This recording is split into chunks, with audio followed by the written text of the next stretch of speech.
سلام، حالتون چطوره؟ امیدوارم که حالتون خیلی خوب باشه. من مریم و میام اینجا میشنم بهتون کتاب معرفی میکنم.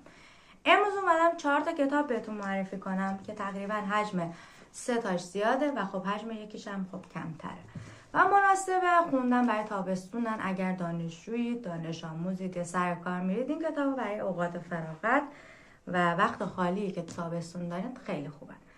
و بذاریم بریم کتابا رو معرفی کنیم. اولین کتابی که میخوام معرفی کنم رو همین چند وقت پیش خوندم، کلید آگاتا. این کتاب از یک نویسنده ترک به اسم احمد امید و تو این کتاب پرونده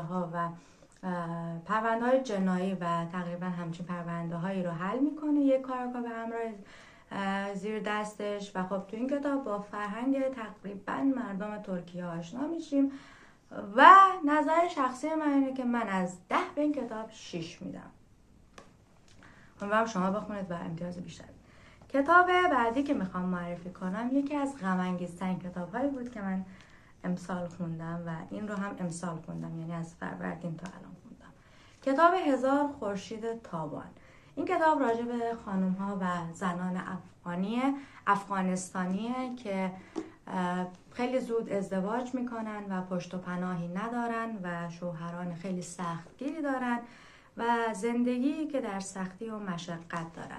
این کتاب خیلی خیلی خیلی زیاد برای من غم انگیز بود و توصیه من اگر در شرایط روحی خوبی نیستید اصلا نخونیدش. و من به این کتاب از 10 امتیاز 8.5 رو میدم و اون 1.5 نمره‌ای که نمیدم به خاطر اینه که خیلی زیاد غم انگیز بود، ولی خب تقریبا میشه گفت واقعیت بود. کتاب بعدی کتاب نان و شراب. این کتاب رو اتفاقا همین چند روز پیش من خوندم.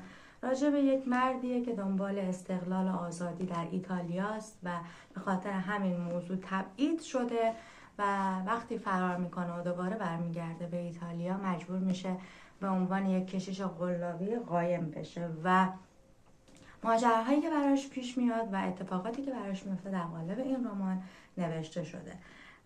این کتاب رو من از 10 بهش امتیاز 8 رو میدم. و میرسیم به یکی از شاهکارهایی که من در سال گذشته خوندم، کتاب مرشد و مارگاریتا.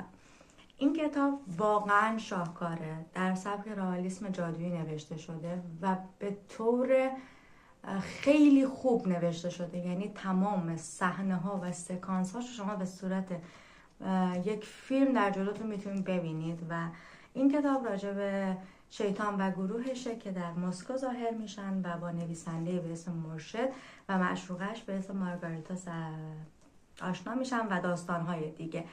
بخش مورد علاقه من از این کتاب مجلس رقص شیطانه و میتونم بگم من به این کتاب از 10 امتیاز 100 رو میدم و واقعا از شاهکارهای ادبیات روس بود که من خوندم و خیلی خیلی دوستش دارم. این بود از 4 تا کتابی که من امروز بهتون معرفی کردم و خب اگر خوندینش حتما نظرتون رو برام بنویسین، ولی اگر نخوندین این کتابا رو حتما بخونید و این خوندن این کتابا خالی از لطف نیست.